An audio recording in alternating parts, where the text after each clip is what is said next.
Welcome back to this episode of the Shooting Bricks podcast. And guys, you know what?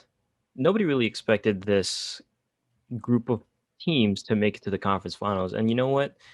Screw the casuals. I'm enjoying these series so far, even though the Eastern Conference Finals will start tonight. Peek behind the curtain. It's a Wednesday. But we still have a lot of content to talk about. But first, as always, I'm Jerry Castillo, and I'm joined by I'm Daniel Nguyen, and I can't really think of anything noteworthy to say. And joining me as well. I heart basketball. Hashtag we talk hoops. Thanks for joining us again at Shooting Bricks Podcast. It's your boy, Relly Rail, Gerrel Sales. yeah, and it's really interesting because we all heart hoops. That's why we do this. And if you're a fan of the Nets, well, I don't know if you love hoops as much because, as we all know, the Brooklyn Nets lost a heartbreaking Game 7 against the Bucks Saturday night, losing 115-111 in OT. Some weird stat that I saw, I think the Bucks outscored the Nets 4-2 during the entire overtime period. Gee, you're looking pretty surprised by that. But yeah, KD had 48, Harden had 22. Kyrie was still out because he had an ankle injury. And even though KD tied the game at 109, he could have had the game-winning shot had he not had really long feet. And it's really interesting because KD, he actually wears a size up. If you watch his games, you see how his shoes always falling off and things like that. Well, it's because he wears a size up. And had he worn his actual size, the Nets might have been in the conference finals instead of the Bucks. And on the flip side, not the Bucks, but on the other side of the equation, the 76ers were eliminated in another game 7, losing to the Hawks 103-96. Now, this is the second year in a row Philly gets bounced in the second round, and Trae Young, he wasn't even that effective too. Because in game 7, he was just horrific, right? He was shooting, I think, like 5 of 20. He wasn't doing much. But I think the main thing has to turn to Ben Simmons because he was just non-existent in the fourth quarter, especially later in the series. He just was afraid of the basketball. Case in point, he had an open dunk and still didn't dunk it. He instead passed it off to who was it? Matisse Eyeball. Thybulle, and he got fouled, and it was just a weird situation all around. So out of just basically all of these teams, and of course we have to talk about the Jazz. They choked. They didn't do well. They just completely they had a 2-0 lead and they just choked. The Mike Conley injury just really devastated them, and so there's not really much you can say about that. It was just cut and dry. Really disappointing season for the Jazz. But guys, just out of these three teams that we talked about, who has the which team essentially has the biggest question mark heading into the offseason? I know you guys might say, obviously, it's the Philadelphia 76ers and Ben Simmons, but what do you guys think? Would the Jazz have a more interesting offseason or maybe even the Nets? I first of all just want to put it out there. All these three teams all have question marks going into the offseason. Brooklyn, they're gonna have to build. They're gonna have to build, a team around the big three. They're gonna obviously need more, defense, obviously, because they were one of the more defensively deficient teams all regular season long. The Utah Jazz, I think they're gonna need to do something about Rudy Gobert potentially getting as a potential stretch four, in my opinion, a big that can also score. But other than that, I think it's obvious. You mentioned the Philadelphia 76ers, Jared. I think the Philadelphia 76ers have the biggest question by far going into the offseason. Look, I just want to say this. Ben Simmons is not a bad player. I think he's a pretty good player. But for the position and the draft selection that he was brought in into this league, he has definitely not lived up to expectations. The fact is, Sixers fans have got to know this. I think it's time to simply trade him. Ben Simmons, he has had 4 to 5 years to develop a jumper and a more offensively efficient game. He has simply failed to do that. His game has now come into a play where it now really interferes with Joel Embiid in the low post. The look at this playoff series, the last playoff series we saw. Ben Simmons choked again in the playoffs. He didn't even crack even 10 points in any of the games he played against the Hawks. The fact is he has stagnated. We have the truth is, we as fans hyped him as this number one option, this face of the franchise coming into the league. He has definitely not shown that he is that. He is a 2 to 3 option at best, but he needs a guard to feed him in the post. And that's the truth about Ben Simmons. I think it's time for Philadelphia to move on. He belongs on a team like a Houston or like even a Portland. Houston could theoretically draft a guard to pair up with Ben Simmons this offseason. It's possible. They can, and I will even say like Ben Simmons would fit perfectly on a team like Golden State. Now, would they land him? Probably No, not. he But doesn't. Philadelphia, yes. Well, uh, We're fine. Philadelphia needs to do something with Ben Simmons because this experiment has simply failed. It's long overdue. Okay. Just really quickly, G, before you say your piece.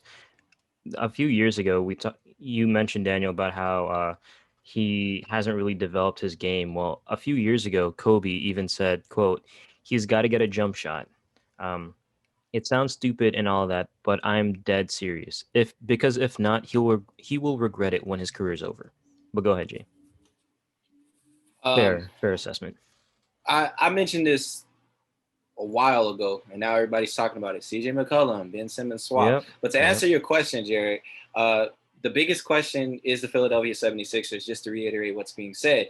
The Nets and the Jazz both had two key things that occurred that happened to put them in this situation, which is injuries. They had a solid team before people started getting injured. As we've seen throughout this regular season, everybody wants to join the Nets. They want to play with Kevin Durant, Kyrie Irving, and James Harden. Why not? So no question marks with them. They're going to end up having a solid team, and they're going to be one of the front runners for a finals appearance next season. When it comes Right. to the Jazz, I still believe that they have an amazing team from top to bottom. Mike Conley's not going anywhere because nobody's going to pay him what the Jazz is going to pay him. The biggest step that the Jazz may have to do is try to find out that missing piece that maybe puts them over the edge, maybe solidify their bench even more, or Rudy Gobert or Donovan Mitchell even taking another step forward, because I don't see anybody else. Everybody else's potential is capped on that squad. But the 76ers, much to what Daniel has said, they have some question marks because their team was healthy. Seth Curry stepped up, and I tweeted this before. He always steps up every playoffs. But what happened to Tobias Harris? Tobias Harris was your go-to guy when it came to the regular season, but he showed up, but he didn't show up when it counted. And I want to bring this back to Trae Young. Trae Young had a bad game 7, but towards the end of the game, he had like in the beginning of the fourth quarter, had like 11 points, ended with like 20. So he did it when it mattered. So the Philadelphia 76ers have more to look at than just Ben Simmons. Their team is awkwardly put together. And I agree with Kobe's assessment. Of course, why would I disagree with the Black Mamba, the GOAT? But I think Ben Simmons, much to what Giannis Antetokounmpo needs to do, is they need to watch DeAndre Ayton. DeAndre Ayton isn't a stretch 5, but he will shoot a 10 to 12 to 13, 14, 15 footer consistently. That's all they need. We don't need them to be a stretch 5. We just need you to consistently do that. And it's crazy to think that these veteran players don't have those skills, those fundamental skills that this young player DeAndre Ayton has. DeAndre Ayton plays the game well. I watched Phoenix play all season long, all playoff long, and I'm going to mention it now. I was wrong about the Phoenix Suns. I was right about the edge, the it factor that they have. But for them to be inexperienced but to have those foundational cores as a basketball players and go out there and battle each night, they're showing it. And DeAndre Ayton is a prime example for all those kids out there listening, bigs, smalls, guards, whatever the case is. There's much that you can learn from DeAndre Ayton with his pick, rolls, pops, and just playing his game. Yeah, and you bring up DeAndre Ayton, how he kind of just focuses on in the paint. Like, yeah, he can stretch the floor out a little bit. He hit a few shots in the mid range last night. But with Ben Simmons, he had that in the regular season. Like, he had that ability to be in the paint, abuse his defender, 6'10", 250, whatever, and just feast. But in the playoffs, it just disappeared. We don't know what happened. I guess the shooting the free throws, missing all of those, because I think he had 75 attempts. Correct me if I'm wrong. In the series, wait, was it against the series? I don't know, but I think in throughout his playoff run, Ben Simmons shot 34.2%, which is the lowest percentage of anyone who shot more than 75 free throw attempts. I think that just got really into his head to the point where he doesn't even want to be around the rim with the ball because he's afraid of going to the line. So I think that's a thing that's going on with Ben Simmons. We don't know exactly what's happening, but I hate to sound like a broken record, but I'm agreeing with you guys. I think the Philadelphia 76ers have a lot to work on this offseason because if you're Joel Embiid, right, you're still 26, you're still relatively young, but Ben Simmons is holding you back. Even Brett Brown couldn't Big fix this, time. Doc. Yeah, Doc Rivers couldn't fix this, you know. So at what point do you just say to yourself, okay, let's pull the plug. We tried. We'll just shoot them off. Do you wait until midseason? Do you wait until next season, or do you wait until the start of free agency this year, or the moratorium period or whatever this year? Personally, I just pull the trigger now. Uh, I'm in agreement with you, Jared. I just think Ben Simmons is just a bad fit on this team. I mean, like we've known it since the beginning of both of their careers. Joel Embiid and Ben Simmons are a bad match. It was on the onus on Ben Simmons to develop a more offensively sound game, develop especially more on the perimeter, because you were going to get in the way of Joel Embiid.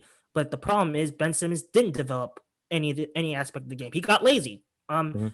I'll say right now, there were reports like Ben Simmons is lazy behind the scenes, and I wouldn't be surprised if that was true.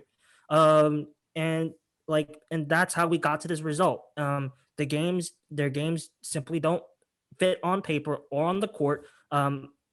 They got to move on now because like Joel Embiid is a big, and he has struggled with health in the past. And eventually, when you're big like that, health history is eventually going to come back somehow, sooner or later. So if Philadelphia wants a championship within the next 3 to 4 years, they got to pull the trigger now and do something big.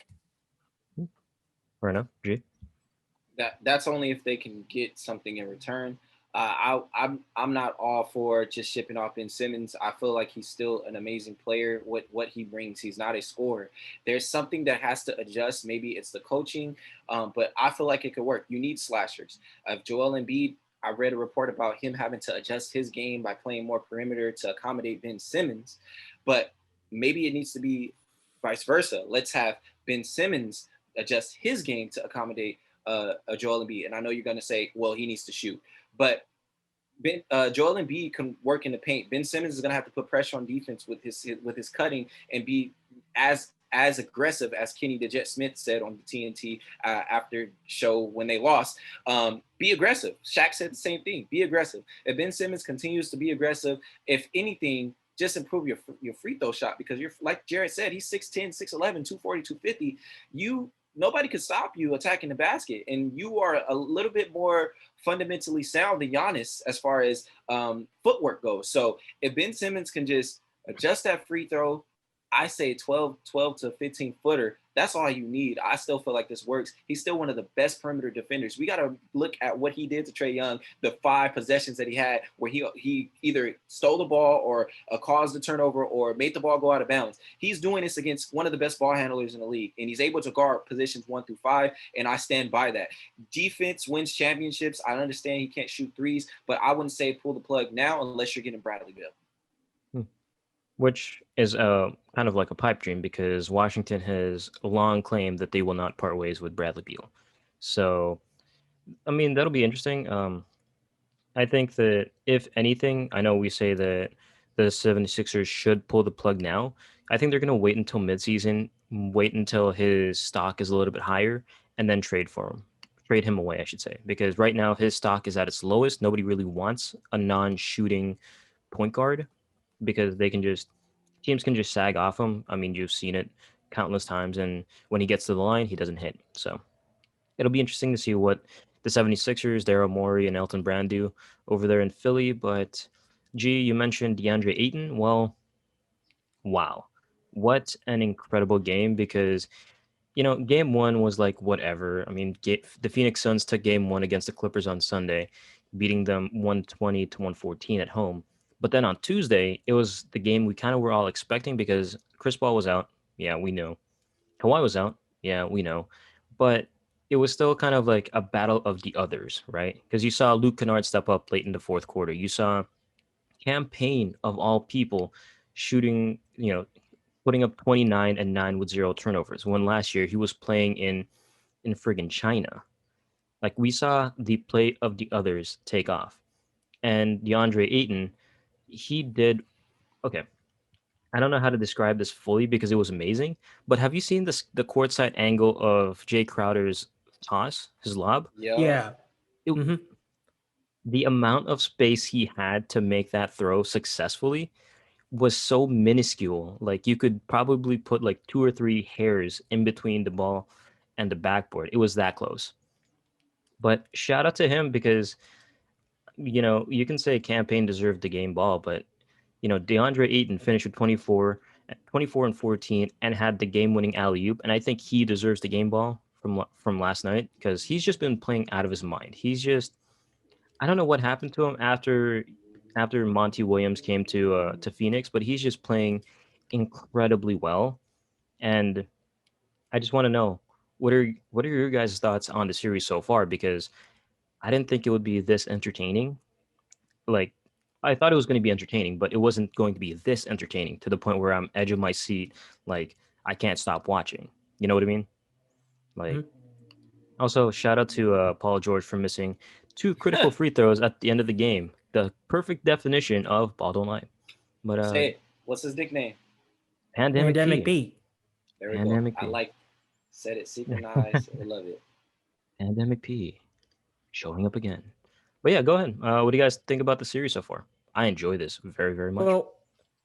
Well, first off, just want to get some slight annoyances out of the way. The NBA has got to do something about the replays. I know replays are important, but they are holding up the game. And that Clippers loss, that was completely on Pandemic P. He had free throws are the most underrated part of basketball, and he completely choked there. But other than that, this series has completely caught me by surprise so far. Losing Chris Paul, I thought this young Phoenix team, as like with all other young teams, they would fail and crack under the pressure whenever they lose veteran leadership. No, they have not. They have persevered extremely well under pressure. Devin Booker, Cameron Payne, all these young players, DeAndre Ayton, who I argue is the most underrated part of this Phoenix squad so far, all postseason long. They have completely stepped up despite Chris Paul's absence. G, you are right.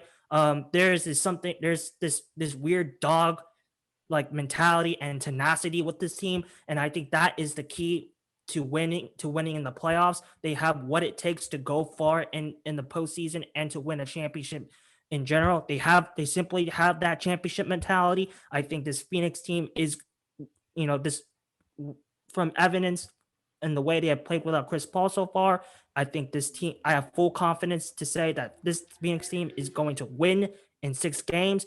Chris Paul is inevitably going to come back. I know I have said it like these last multiple weeks, these last 2 months that the Clippers were going to fail. I think it's true this time. They're gonna get beat by this Phoenix team. Phoenix has the home court No. advantage. They have the home court advantage. They're going up against Chris Paul, the X factor. I think yes. I think Phoenix is gonna pull this off. Okay, so really quick point, G, before you say your piece. So Chris Paul intends to return for Game 3, which is a good sign for the Suns. But another thing, the last possessions of the game, the last 3 minutes of Game 2 breaks down as follows: Paul George's three, Paul George assists to Zubac for a two-pointer, a Luke Kennard two, Paul George free throw, Paul George free throw, Paul George two, Paul George two, and then he missed the last two free throws. That's tough.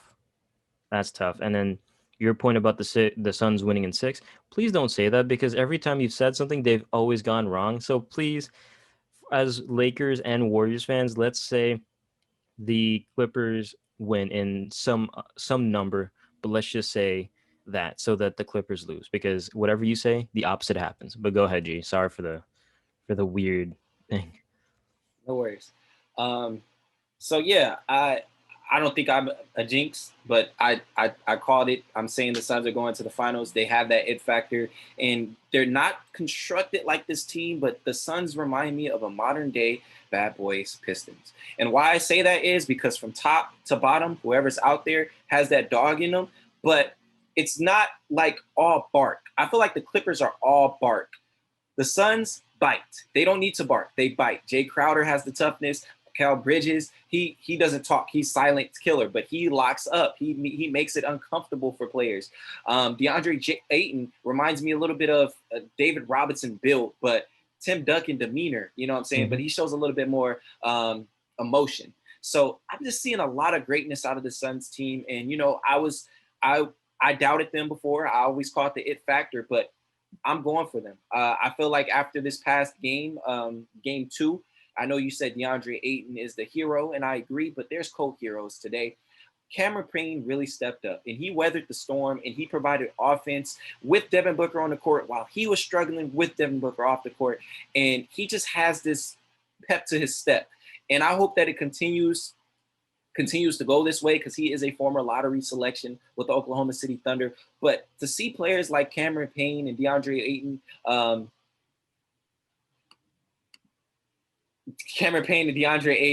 step up, and other players, role players like Cameron Johnson, just showing the hustle, the grit, the grind, the intensity. I'm all for the Suns winning. Monty Williams is an amazing coach, and down with the LA Strippers. I don't care what Ty Lue says. As a LA Lakers fan living in California, you should be going for the Strippers. What?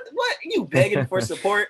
You begging for support? If you don't get out of here. I talked about Trae Young being the villain, right? And I feel like Devin Booker is embracing that. You know what I'm saying? Mamba mentality. You have to learn to embrace the hate because there's going to be haters. And Devin Booker going out there with the broken nose with Steve Nash, love to see it. This is amazing. And they don't back down. The Suns have that it factor. And I'm calling it now. I keep calling it. They're my favorites to win. I hope they win. And I'm sorry, Giannis. I hope you get to the finals, Giannis, but this Suns team is it's so fun to watch. Yeah, and going back to your point about campaign, I saw I think it was a tweet or like an Instagram thing or whatever, but I saw on social media that a Bulls, I think, assistant said that this player campaign doesn't have what it takes to be an NBA player and play at the NBA level. You know what? It's the Crazy. Bulls. It's the Karma. Bulls, man. Yeah. Because I mean, it's interesting, right? Because again, like I said, he was in China last year and he was literally out of the league. So the fact that he's able to do this in place of one of the greatest point guards, Hall of Fame point guards, mind you, of all time, that's just, you know what? I agree, G. Two players should get the game ball, and it should be Campaign and DeAndre Ayton because they just played spectacularly. And the fact that they're able to do this, their first playoff series, well, for DeAndre Ayton and Devin Booker, yes, their first playoff series and excel the way that they are. I mean, yeah, Pat Bev did slow down Devin Booker a little bit. He shot 30% from the field and only had 20 points. But that was it the last bucket before they pass it off to Mikal Bridges for the missed three? Like when he double clutched or whatever, hung in the air and hit that jumper over Pat Bev in the mid range.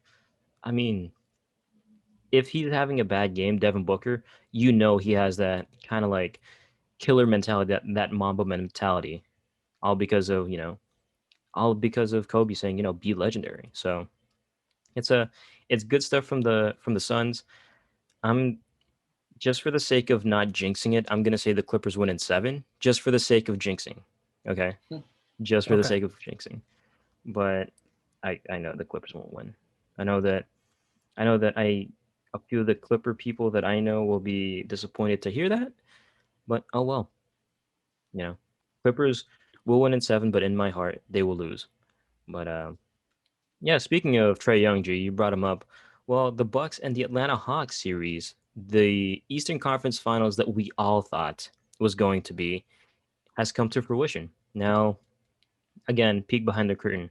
We're recording this on a Wednesday, so Game One hasn't started yet, since both series went 7, which was fantastic for us viewers, right? I guess we can really quickly all say that Game 7 of both series in the semis was just fantastic.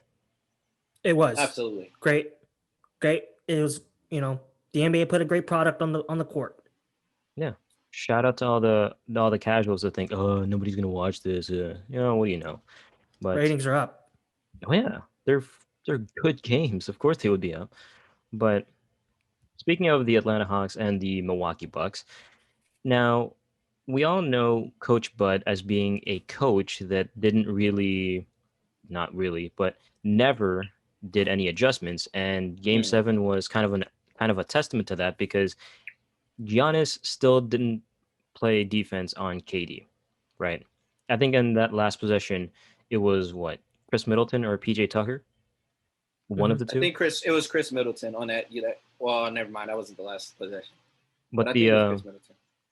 yeah, the fact of the matter is, it wasn't Giannis, Mhm. which in and of itself is a crime that should be punishable by getting fired. But he was able Damn. to Mr. Magoo his way into the conference finals, even with his mistakes.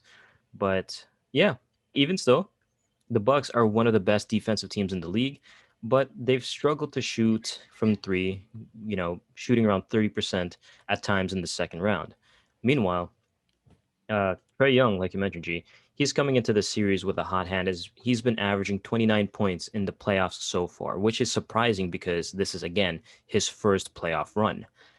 Now, the Bucks have a large size advantage because they can just throw, Drew Holiday, PJ Tucker, Giannis, Chris Middleton at Trey Young. Now, do you think okay, because the Bucks have the edge on defense and experience while the Hawks have better guard play and offense, who do you guys think will win this series? Because for me, this is a crapshoot, but I'm saying the Bucks. I'm not a jinx because my predictions don't really matter. So the Bucks, I think, will win in six because Trey Young, and after that, who else? Kevin Herter, Bogdanovich is still kind of iffy with the knee injury. John Collins. There's just not enough weapons for the Hawks to outscore the Bucks. But go ahead. The Bucks got incredibly lucky that last round. The Bucks should have they should have lost. Mike Budenholzer continues to not make adjustments, but I think the Bucks are going to win in 5 games here. The Bucks have every advantage Philadelphia had over the Hawks the last series, but except this time, the Hawks are going to go up against Giannis Antetokounmpo, who in my opinion is a top 3 player in the game, and they're going to go up against better perimeter players and Chris Middleton and Drew Holiday, who can actually shoot the ball better, unlike Ben Simmons last round. Uh, the Bucks are like Philadelphia; they're simply bigger than them. The Bucks were one of the best defensive teams all season long, and this team is going to be far more physical. The Hawks are a tiny ass team. Trey Young has been a phenomenal player this postseason, and he, in my opinion, he has justified why he is one of my favorite young players to watch in this league. Trey Young is a future top 3 point guard, but I think the Hawks and him have met their match this time. I think their inexperience is finally going to bite them in the ass. So yes, I think the Bucks, they're going to survive this round again. They're going to win this series in 5. But mark my words, a Western Conference team is going to win the NBA Finals. Mike Budenholzer's continued reluctance to make adjustments and the Bucks' overall lack of offensive firepower is gonna bite them in the ass eventually. It's gonna end them. Interesting. So I'm gonna disagree with you guys here, and I am a Giannis fan, but I have the Hawks in 7. We got to stop underestimating you. You underestimate. Yeah, you has your piece. My turn. You underestimated them first round. You underestimated them second round, and now you're doing it the exact same team right now by saying that they're going to just get taken out in 5 games. Stop underestimating them because what the Suns have on the West is not the same, but it's itching towards that. That it factor on the Eastern Conference has to come out of this Atlanta Hawks squad. It's not just Trey Young. It's John Collins understanding that I can't score 15 this game, but I can for sure hustle. I can for sure get in Embiid's face and make him kind of irritable. I can get a rebound. It's players stepping up each and every game. I understand Bogdanovich hasn't been consistent, but we have Gallo. We have Gallo stepping up one game. We have Lou Williams stepping up the other game. We have Red Velvet, Kevin Herter stepping up this last game. Every game, somebody steps up, and this is what you want to see out of the playoffs. This is the time that you get those contracts. We saw with KCP last year. He got that big contract just from how he performed in the playoffs. This is what's happening with the Atlanta Hawks. So sit here and say that the Bucks are too big. You know that the Hawks can exploit that because if Brook Lopez can't slide his feet and get past Trey Young's floater or lobbing it up to Clint Capella, he's going to have his ass on the bench, and then Budenholzer is going to be forced to have to put Giannis at the 5. But we know Budenholzer isn't a good coach like that to do that adjustment. So Giannis will not be playing the 5. So with that being said, all of the negative downfalls that we put on the Bucks and we're sitting here saying like they're just going to miraculously turn it around. They didn't turn around in Game 7 with Kevin Durant's foot on their throat. They were lucky, and they're not. They're going to have to be super lucky to be able to beat this Hawks team because they have. We talk about them not having experience. They've been through two tough rounds, the New York Knicks and the 76ers. You talk about Giannis Antetokounmpo being a top 3 player. I agree with you, Daniel. But Joel Embiid is arguably the best center in the NBA, and he had 30 points damn near every game. Second best, whatever, him and Jokic. He's arguably the best center in the NBA. Somebody's going to argue it's not me right now because MVP is Jokic. But for our listeners, they have Joel Embiid. Anyways, to further my argument here, there's great players that Trae Young has went through. He has his killer mentality, regardless, even if he's struggling, there's players on the Atlanta Hawks team that's going to step up. This is going to be another great series because of the lack that the Bucks have, and because of what the lack that they have is what the Hawks are going to take advantage of, and vice versa. So I feel like this is going to be another Game 7 series because the Bucks are going to get lucky and they're going to be unlucky. And the same thing is going to go for the Hawks. The Bucks aren't going to be complete for a 5-game sweep like what they did with the Heat. Or did they sweep the Heat? They swept the Heat. They're not going to be lucky like when they swept the Heat. Just to piggyback off that point, then.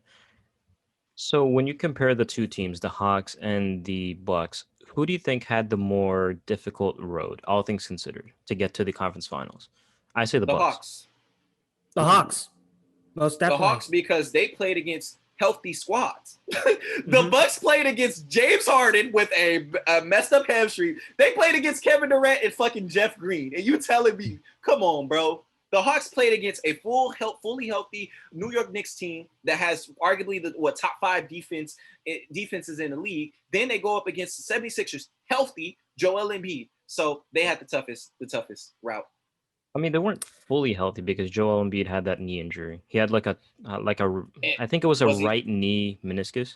Okay, let's compare that to the Nets. He had that knee injury, but was he not still scoring 30 points and putting hella pressure on them? Compared to James Harden, first game back had 5 under 10 points? Only 5 points. It's not the same. It's not the same. And the 76ers have a more complete team than the Nets. Fair enough. I still posit that it's the Bucks because they had to go through 2 championship level squads to get to the conference finals, if you get what I mean, right? Who's the second one? The Heat. They went to the finals last year. Championship level squads. Not this year. Not this year. The Heat were dejected coming into the playoffs. Yeah, but this year. In terms of how their championship DNA, right? Because everyone talks about that championship DNA, so that has to account for something. So that's basically what I'm basing it on. I mean, this is entirely subjective, right? But something else that Daniel brought up that really interested me because you said that Giannis is a top 3 player right now, right? Top 3 player in the league or right now? Correct me. Which one did you say, Daniel? Top 3 in the league in general. If you're thinking like who are the best basketball players in the world, like I would mention that Giannis is the top 3 player. Okay, so right now among the 4 teams, then who are the top 3 players among the 4 teams left? Individually? No, in total, because I would have Devin Booker in no particular order, by the way. Devin Booker, Paul George, and Giannis. Yeah, that would be my list as well. I just think if I had to rank them, it would go Booker because of the impact he's having on this Phoenix team, then Giannis because of the importance he still plays despite the deficiencies on his squad, and Paul George, who's a solid player, but he cannot get it done in the playoffs. Right. G? So I'm trying to pull up Trae Young's stats because I feel like he just continuously gets overlooked. I'm gonna say Giannis as well. He's gonna be in there.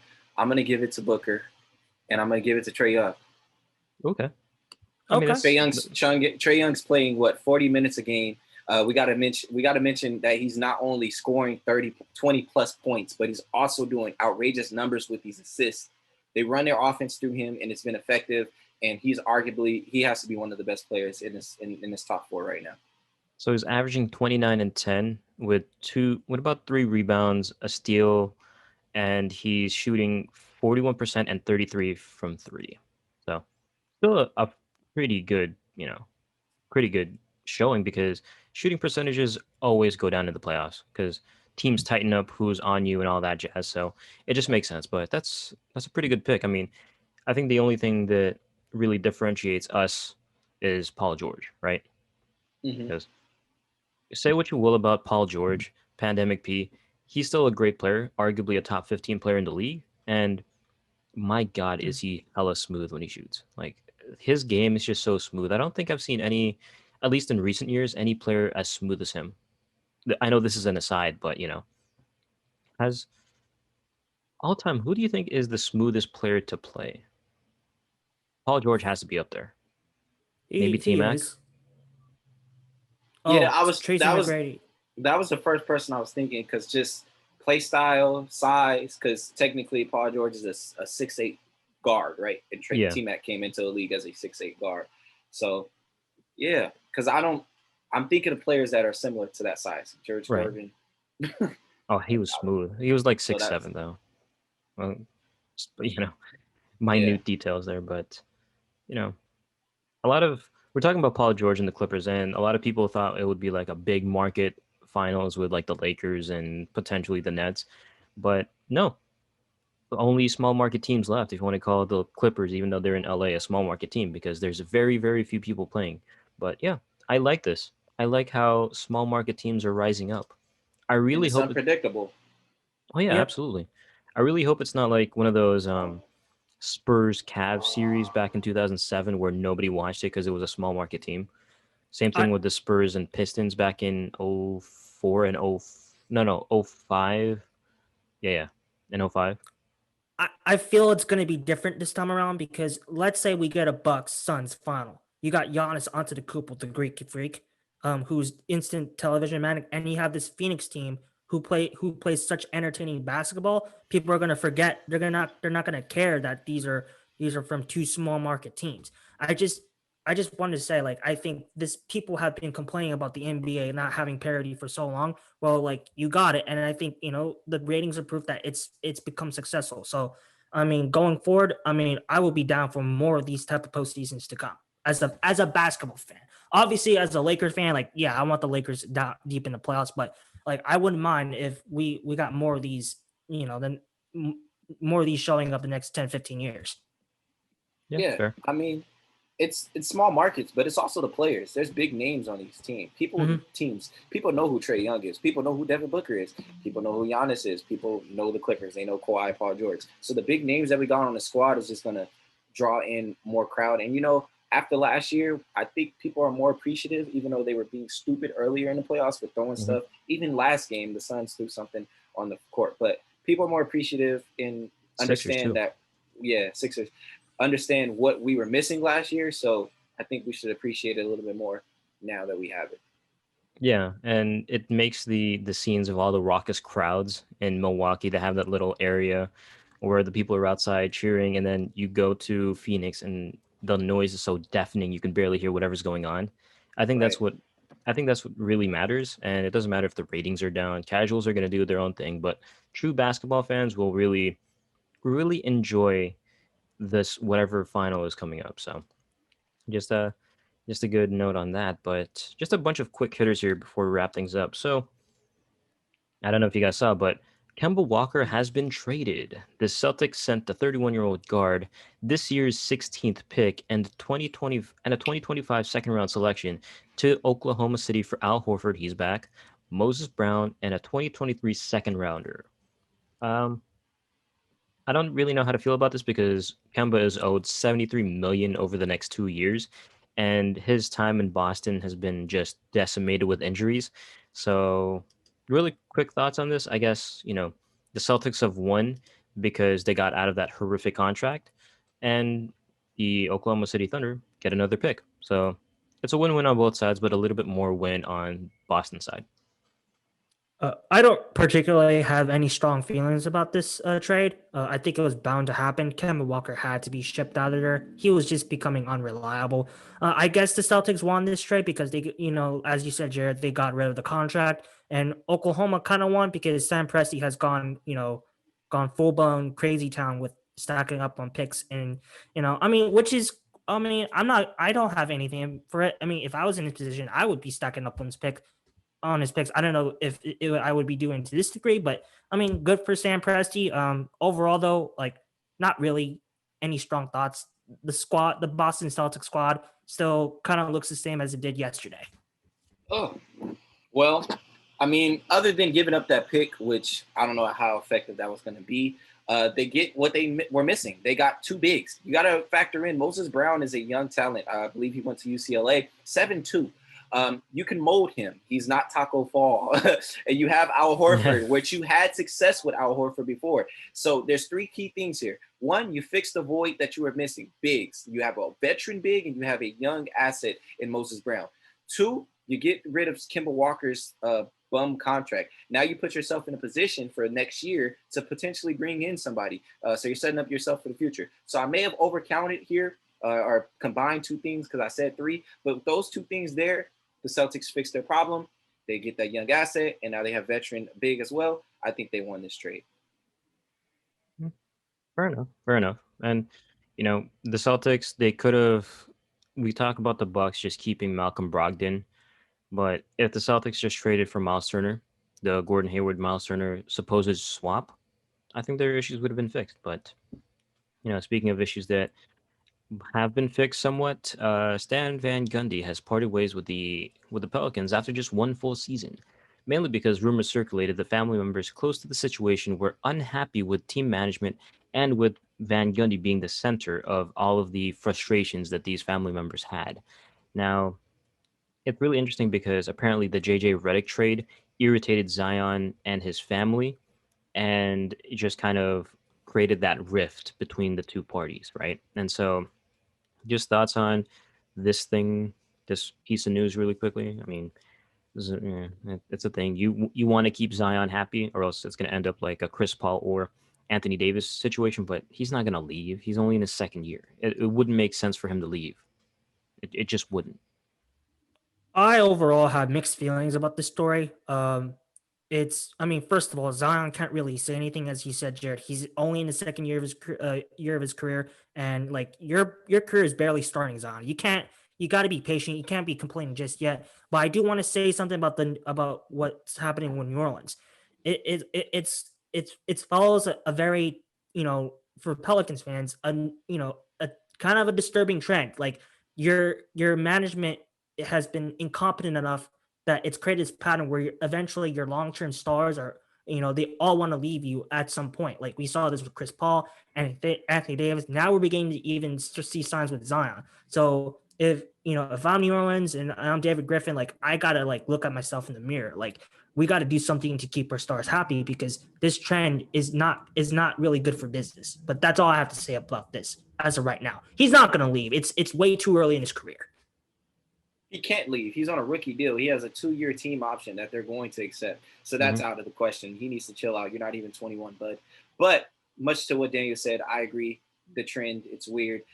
There's no stability. And if there's no stability in the front office and your coaching staff, how are you to expect that out of your players? So weird situation. Fair enough.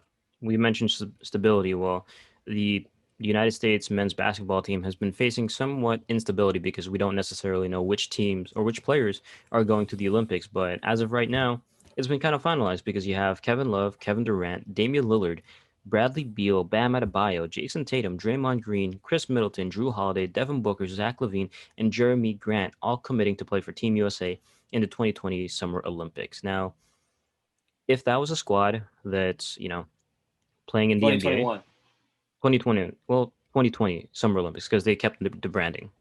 Okay. Yeah, because they don't want to confuse it with other things. But anyways, if that was a squad that's playing right now in the NBA, that's a solid 50-win team. Yeah.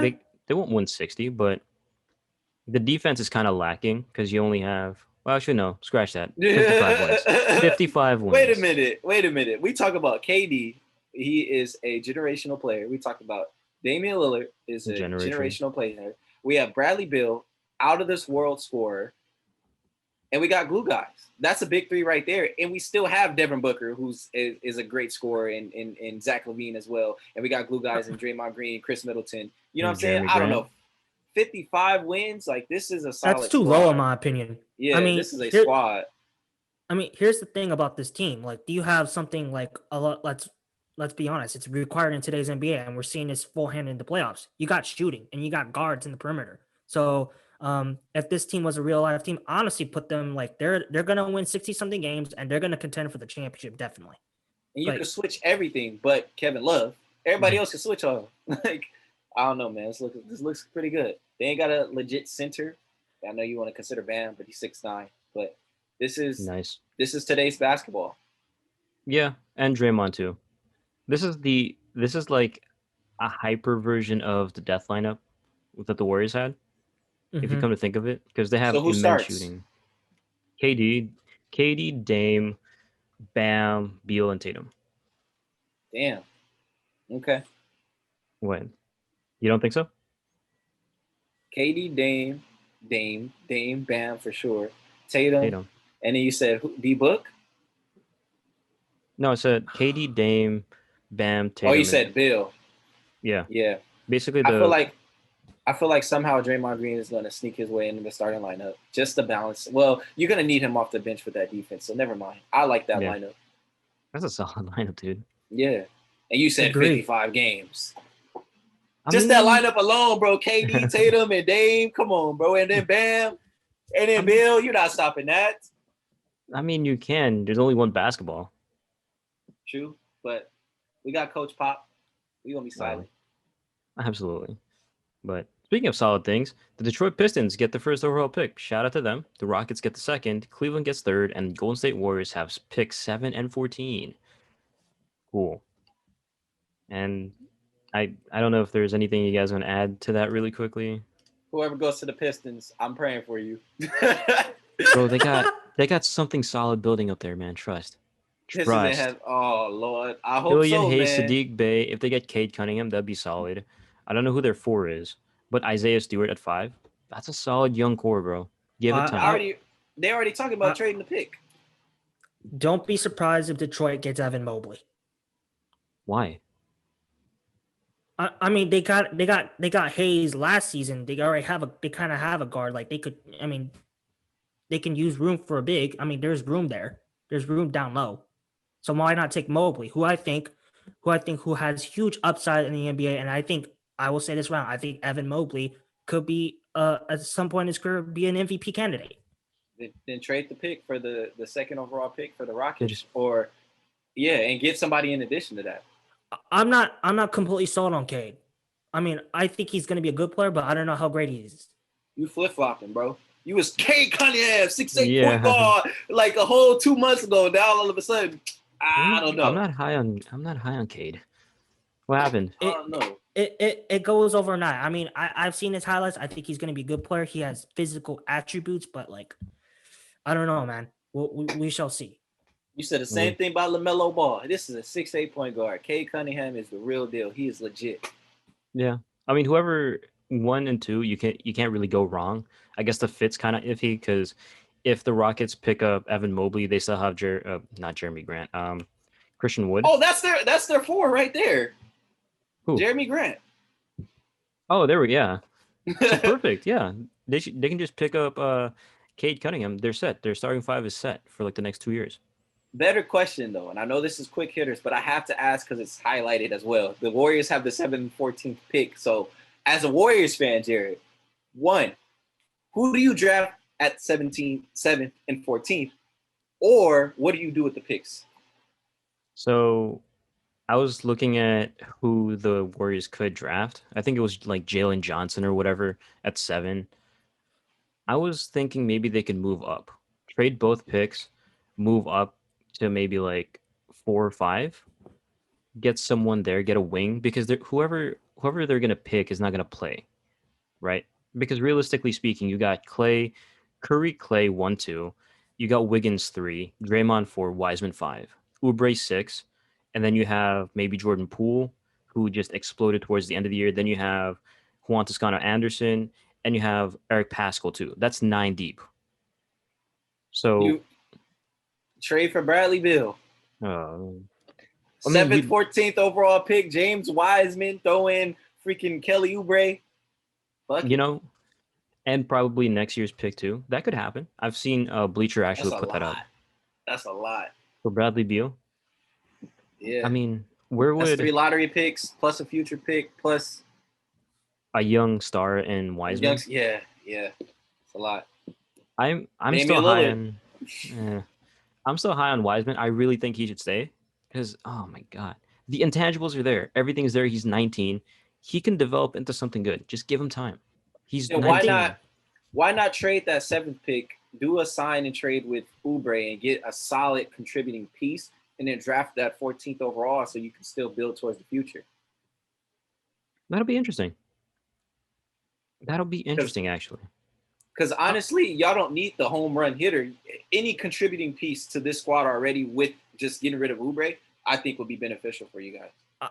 I just want to say this. I think this Golden State team right now on paper is looking pretty good. And as you said, Jarrell, they don't really need home run hitters. So I would honestly strongly consider like trading the picks for pieces that can contribute. And I want to say this about Wiseman. I think he's the perfect young complement to veteran superstars like Stephen Curry, and Klay Thompson. I Yeah. think I'm a fan of what he's shown so far in the NBA. He kind of reminds me a little bit of Chris Bosh. So I mean, like, no, just he's fun. He's fun. He's a fun development project. Like in my opinion, just leave him there. Just let him develop and see what happens.